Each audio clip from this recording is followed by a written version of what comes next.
Means that the tide went out about an hour and a half ago. So there's still not enough dry sand to stick on the tires. If I was driving through dry sand, then the tires would be caked by now. So there's enough moisture in it to break that adhesion to the tire. Oh yeah. You can hear it. Someone's flying a kite and I'm flying right under the wire. Hopefully the kite doesn't fall. If it didn't, good, I lucked out. One thing I saw today at garage selling, which was really interesting. I went to a garage sale and they had in Lehigh Acres. I rarely go in Lehigh Acres, but it just so happened I was going to a garage sale on Route 80 and there was another garage sale off of Daniels. So driving through Lehigh Acres was the most optimal route between the two.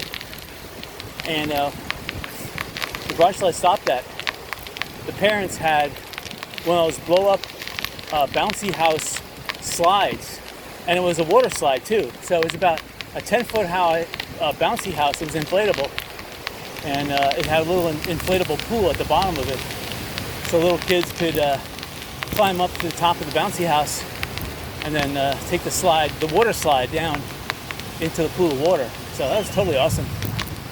I mean, that's even better than a swimming pool, to tell you the truth.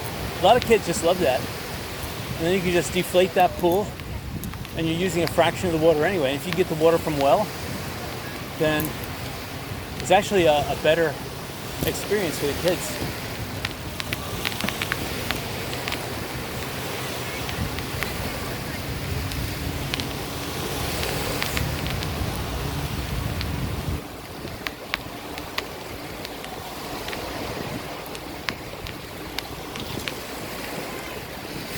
I try not to eat anything before I came out. Usually if I eat stuff, I get winded, but there seems to be a little tailwind helping me out, bicycle. But with the storm approaching, I should be experiencing a headwind pretty shortly. That's okay, I got a little bit further to go. That yellow building down there is the one I make my U-turn at. Or is it up here? Maybe it could be right up here. Go down a little further, check it out. I'm just awed at this low tide. This is a nice low tide. Experiencing some shells. So let me shift on top of this dune over here. This is nice. Oh yeah, no, actually my turning building is this red building up here. Because Publix is right to the left right now. And Publix is mid-island. So, should I go down to the yellow building? I don't know. I still feel pretty good about going this way. It hasn't rained or there's no close lightning. If I saw close lightning, I would turn. I usually would turn around right now. Let's go down a little further. We'll check it out a little bit more. There's an awesome tide here. There's Publix. We just passed it.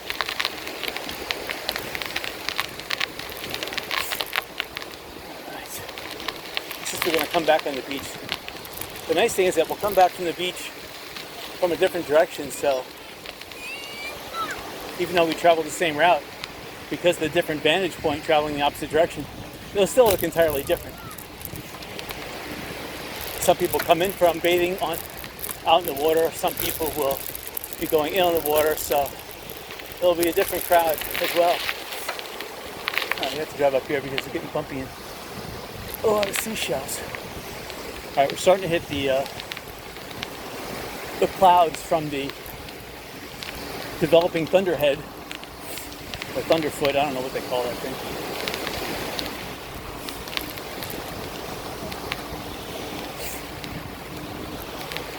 Oh yeah, this really, I'm telling you, Lover's Key is getting pummeled.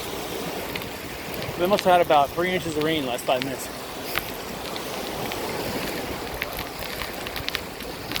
Alright, we'll go a little further. Since the clouds broke up a little bit. And that's the thing about Florida.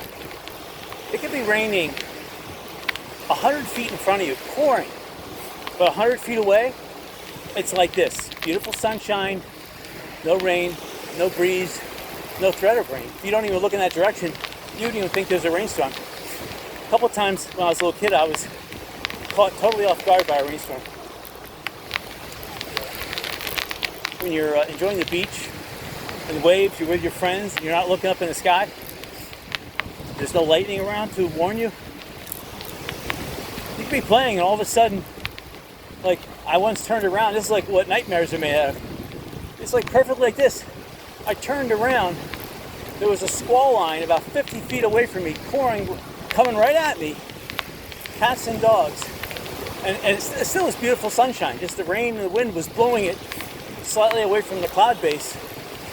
So the rain was coming, cats and dogs. And I just heard this sound coming. And you hear it. It's like a, like an approaching, like almost like a train sound, like a wind of a train. And yeah, it startled me a little. I was like, what's that sound? Somebody dragging a raft on the beach, And then I looked, and I was like, whoa. And it was wide, too. It was a wide storm, but I was able to run for cover before it hit, because there's always an ebb and flow. It comes at you flowing, and right when it's about to hit you, it's kind of like ebbs for like 2 or 3 seconds. It gives you enough time to take cover. Okay, here's the yellow building I was talking about. I'm not going to go any further than this building. I see a lot of tiki huts. This must be the outrigger beach resort. We're turning around.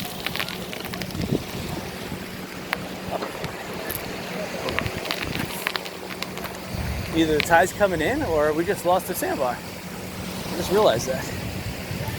All right. So look at that. The sky ahead of us is beautiful blue. So you wouldn't think that there's a rainstorm about 400 yards behind me. All right. See, they sometimes rig the beach here. So all these dunes that have the grass near the homes, a lot of that is they have tractors that come and just rake the beach, pull all that seaweed and whatever else is on the beach out. Usually after a storm it accumulates, so they do it after it's on. But that helps build sand dunes. Yeah, there's some people, I see one guy with a metal detector in the water. I don't think that's a good way of time spent. I mean, if it's a hobby of yours and you're just doing it because of a hobby and you're glad to make no money, wasting all your time doing that, but you enjoy doing that, that's what counts. But looking for treasure, diamond rings on the beach, the market for gold and silver should be higher.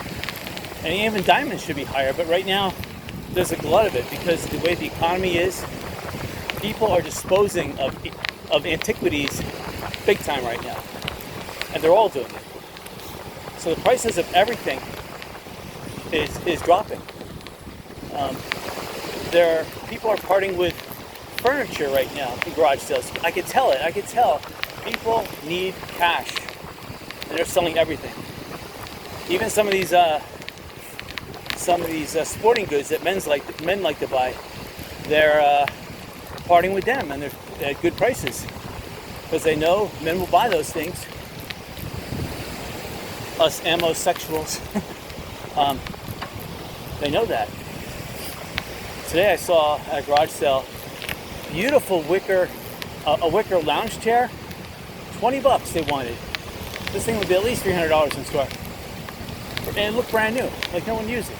And they also had wicker armchairs with cushions, with pull-out feet rests. But they weren't like the lean back and push and it goes forward. These were you just pull out like a little cabinet and they got cushioned footrests on them. They want $20 for both of them with a wicker nightstand to go in between with a drawer. All that for $20. And that was at least $200 item. Anyway, even at Big Lots, that'd be a minimum $200. They want $20. So, long story short, if you buy a condo down here or anything, you could furnish that condo on the cheap. You just have to, like with most places, you start off cheap and then you upscale when the need and the availability arrives. In other words, you don't want to spend a lot for that muffler. You want to buy it on the cheap, furnish it on the cheap, so you could get the maximum amount of cash flow out of your investment. And then only when you see good opportunities to spend the least amount of money to upgrade your furniture, then you do that route. Like if you could buy this wicker lounge chair and this wicker furniture, and then let's say another realtor friend or somebody that loves the furniture, they're willing to give you 2 or 3 times the money, and you know with two or three times the money, you can take that profit and upscale your furniture. Absolutely, that's what I would do.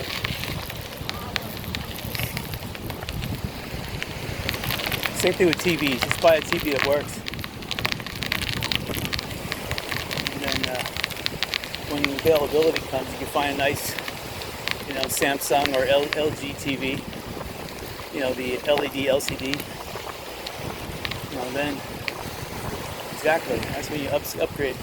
But if a TV works, it works. That's what most people care about. When they come down here to vacation, they want a TV. Because when they're hot and tired or they're eating lunch, they just want to vegetate, turn on the TV, and they love, eating and watching TV at the same time, wow, it never goes out of style. Especially you got a Blu-ray player with some Blu-rays, wow. A lot of people are reading on the beach with books. Having a bookstore on a beach environment, you'd think it would be antiquated, but no, people read books. Books don't lose power, and you can get sand on them, you can throw them in the garbage. You sell books for $1 or 50 cents a piece, you'll sell a lot of them. And there's always people coming to the beach, and they're willing to read anything. So as long as the books are cheap enough, they'll buy it. Even renting of books for $1 a week, you can make a good money. Almost like Blockbuster renting DVDs, you can rent books. And people will do that, $1 a book a week, oh wow. So the same price in selling it, you can rent it, you'll get it back. That's fantastic.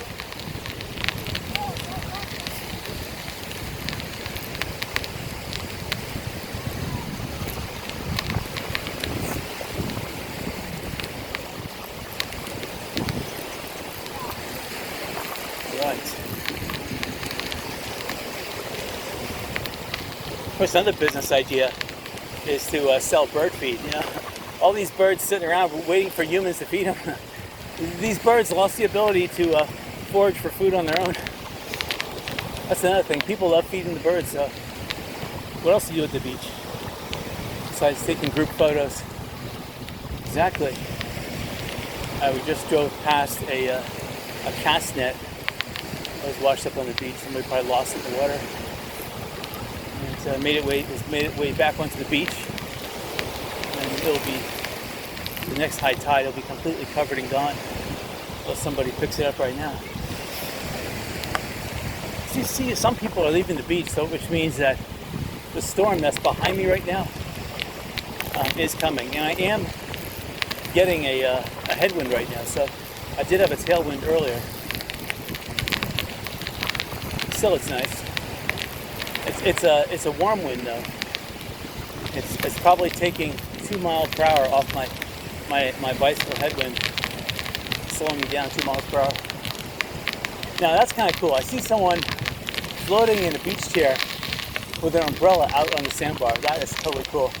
I wonder if he anchored his chair to the umbrella. That's totally awesome. And he's holding his beer up out of the water. That's cool.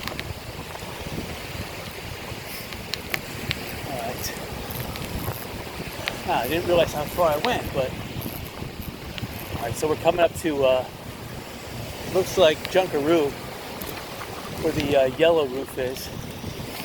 Usually where there's a lot of people on the beach right here before you get to Diamond Head, that's Junkaroo.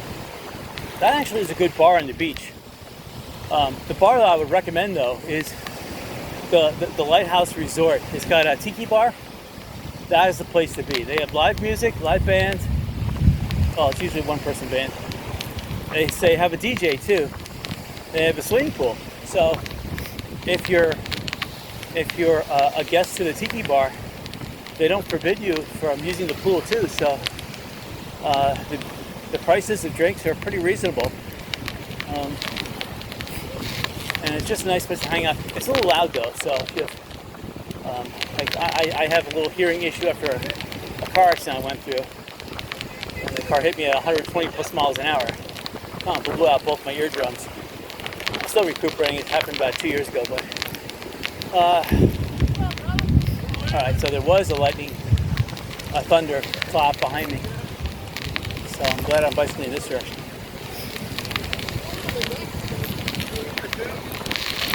Alright.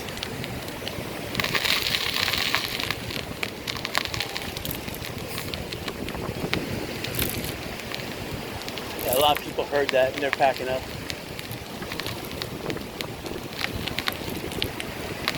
It definitely looks more intimidating. If I look behind me right now, it is dark blue, almost purple, deep purple looking.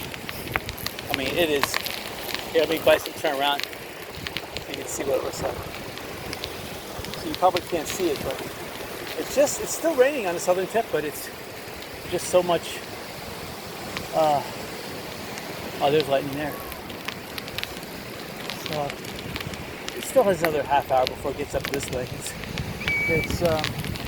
It's moving towards the shore, but there's enough of a shore breeze holding it at bay. So that's usually what happens. There's a convergence line. In this area of Fort Myers Beach is not as powerful as Sanibel has a really powerful convergence line that holds most storms away. Only if the storm develops off, like in the morning of Sanibel, it'll drift over Sanibel. And if it lingers, like over here at Fort Myers Beach, then it could drift back over Sanibel. But Fort Myers Beach, they are susceptible to storms that start in the Everglades and come this way. Sanibel is kind of buffered a little bit. Sometimes they get it, but most of the time the onshore breeze holds the storms at bay away from Sanibel. But Sanibel does get a storm, and usually in the morning, like around 6, 7 o'clock in the morning, that's when Sanibel gets a nice good, again, 5-minute shower. We're not talking about an all-day shower. But in those 5 minutes, it could rain 2 inches. And heavy downpour, it cools the area off nice. And the nice thing about that is that every time it rains, you got some waves, but also the rain turns over the beach and all the other sand, and it makes for good shelling too. Because it creates other currents that ripple through the beach, interact with the waves, and uncovers areas of the beach. Some of them buried or just other, causes the beach to change the shape a little bit, exposing better seashells. So the seashelling is excellent after a rainstorm like that, anytime. I know, I've been seashelling on Sanibel for 50 years. So. And now I'm into gold mining. I'm not really into seashelling anymore. I could do it, I know all the types of seashells I see. Sanibel is the best place to go seashelling. Fort Myers Beach has a lot more live variety of seashells, but Sanibel primarily is where it's at. It's closer to the offshore reefs, and even the live shells prefer the canals back at Sanibel. So if you want to find live shells, live big shells, especially fighting conchs and horse conchs, those are back in the canals, especially in the Shell Harbor Canal area between the lighthouse and Lingering. That's where you're going to find the best seashells in the canals. I think it's against the law to take a seashell, but what we used to do is take a seashell, a live one, and it's got a big foot inside of it. So instead of boiling the seashell and killing it, I mean,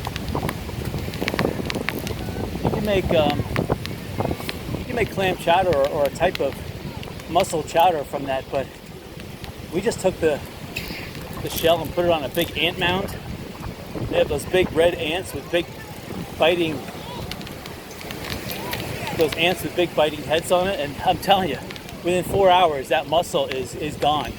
Those ants have chowed the whole thing.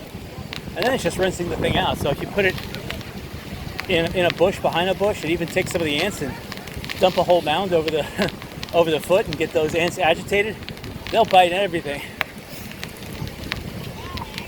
Oh wow, they're selling frozen frozen orange, like inside of a custard. So it's like a slice of an orange inside of a custard popsicle, frozen. And people are buying that. Totally awesome. I would have never thought of that as a treat. But yeah, that's an awesome idea. A slice of an orange, frozen, inside of a custard. So like an ice cream bar, but with a piece of orange inside. Boy, that's an awesome idea. And it's probably orange custard or whatever it is. Orange sherbet or on top of an orange slice. That's awesome. Okay, so a lot more people are packing up. This has been a delightful bicycle ride. A lot of intriguing things. I mean, learning about that frozen popsicle with an orange slice, that's amazing. So here's where the sandbar is coming ashore. I mean, right now we're bicycling on a sandbar that used to be separated from the shore, but obviously it's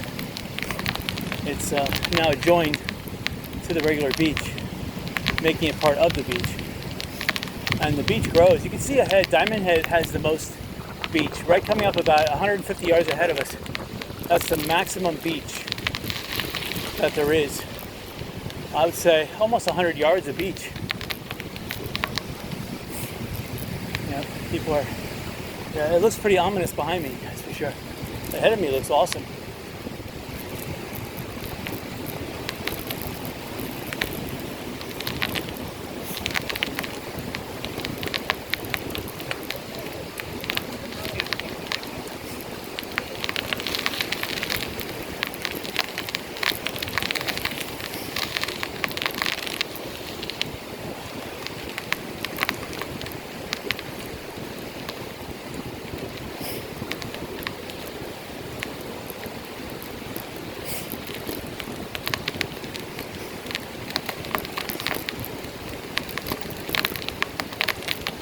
Oh wow, that seagull just didn't even move. Hello.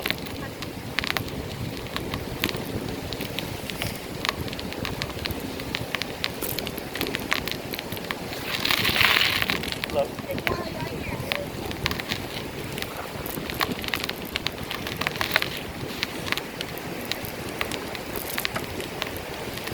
Okay, so here there's a lot of seaweed that's exposed, it's still green, so this beach has never been, the tide has never been as low as it is right now, because this is seaweed that's growing here, like seagrass. And for it to be green like this, that means that, just like grass, it had enough water and sunlight to grow. But this seagrass, when it's exposed to the air, it will die and turn brown. So, sometimes floating seaweed could plant itself and grow, but most of the time seaweed, because of the wave action, doesn't have a chance to take root, and it just washes up on shore. But that seaweed, the micro seeds coming from the seaweed is able to plant itself. And this is the first time that seaweed came exposed at a very low tide, and now that seaweed's going to die. If the seaweed is exposed for probably less than a half hour, no problem, but anything more than that, oxygen is lethal to it. It needs water with low oxygen, like salt water on the beach here. Very low oxygen here. So nothing really grows. I mean, you have the sand, which is silicon dioxide, and then you have calcium carbonate, which is a lot of the seashells. You also have calcium chloride, which is some of the seashells and some of the sand. And that stuff mixes together. Of course you have salt, which is sodium chloride. So you have all that combined, creates an environment that little things can grow, and the waves turn up all that anti, plant matter. It's hard for stuff to grow. This seaweed is very hardy. Seaweed would be one of the best things to seed the atmosphere of Venus with. If you could have floating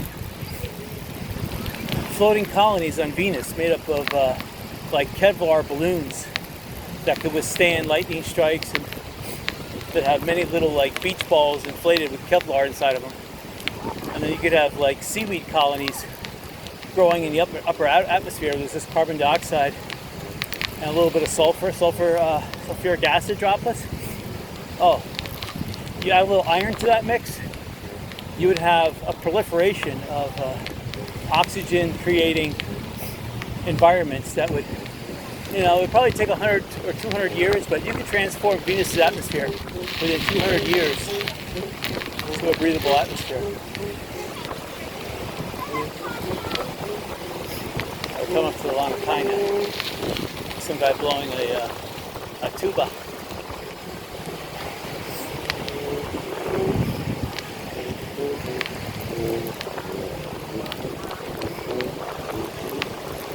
I'll talk about puppy dogs. I saw a really cute Labrador retriever at a garage sale. He just wanted to, like a baby, suck your thumb. He stuck your thumb in his mouth and he was just suckling it. He was cute. He was a big dog too, but about 8 years old. I was giving him belly rubs and massaging his ear, just a light massage of the ear. Dogs love that. Oh, he just didn't want to leave me. I would take him to the dog beach. Well, I can't take him now because of the rain, but I would give him ice cream and sausage. Oh, he would love me.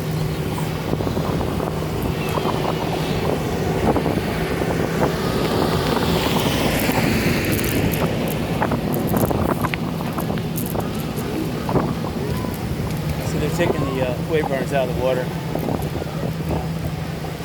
You never know when a storm approaches.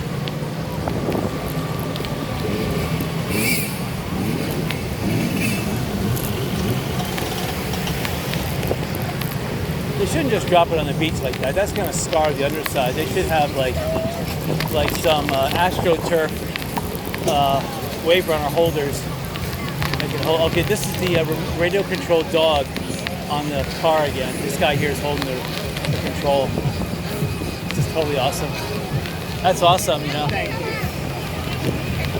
you. Let's check this puppy out. Oh look, he stopped.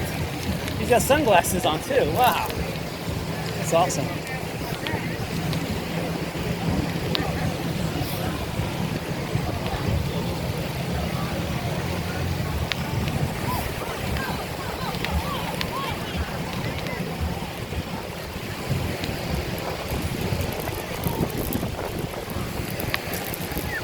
Yeah, looking behind me is very ominous, but in front of me, you wouldn't think there's a storm. That's what I'm saying. Behind me, the rain has already made it to mid-island, and it is deep, dark blue. So this storm is huge. Right now, looking ahead of me, it's gorgeous. Actually, if I look over towards the right, there is some clouds going inland. So I can see a lot of people are deciding to pack it up. Now it looks like the tide is coming in a little bit. I'm going to drive a bicycle over here a little bit. Right.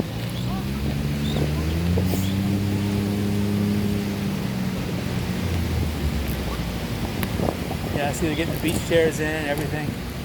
You never know with a storm like this. It could like whip up into a mini hurricane.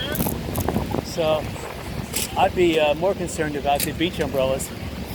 Chairs, unless the storm were to build up and make big waves, the tide is low enough that it wouldn't affect. Here's a guy with an ice cream cart. You should have a line of people. See, that's the thing. These people get too complacent with their business.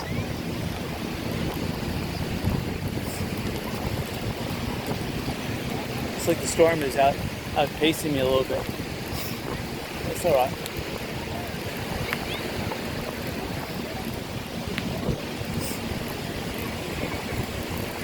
This is gorgeous.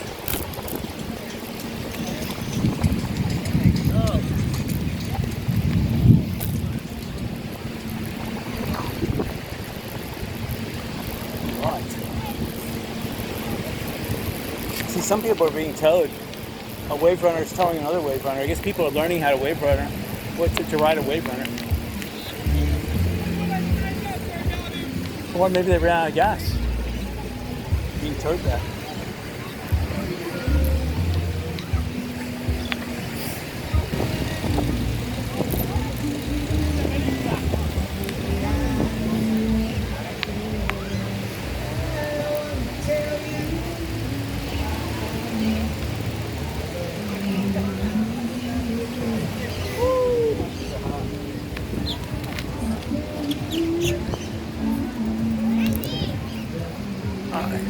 See the rain coming.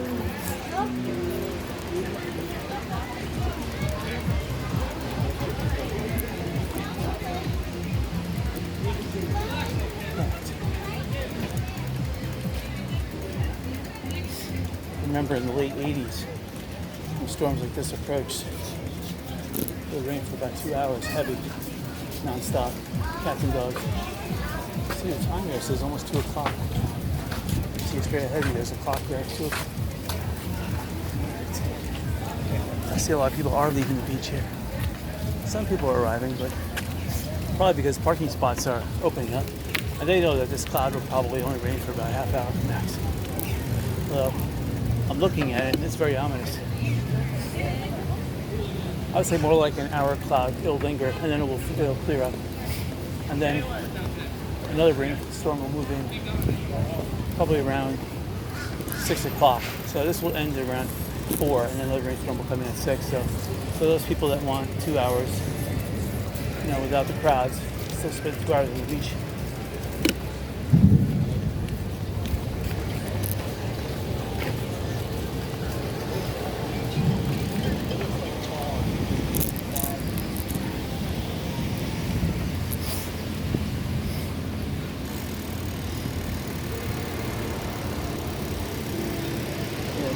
I can see a lot of open parking spots now.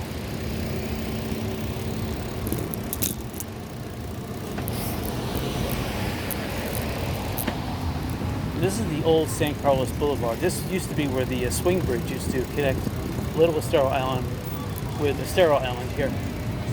And now it was, you had Pizza Hut, you had Jack in the Box was here. Those are two old eating establishments that were here for the longest while, and they flourished when the swing bridge was here. But when Fifth Ave opened up, they built this overpass bridge and got rid of the swing bridge.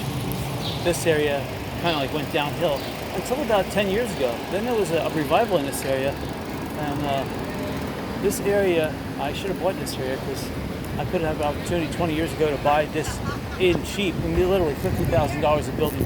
Now these buildings are going for $6 to $10 million.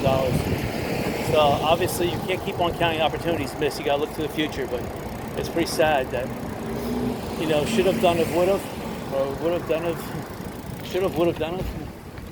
I should have, I would have, and if I did it, I would have done it.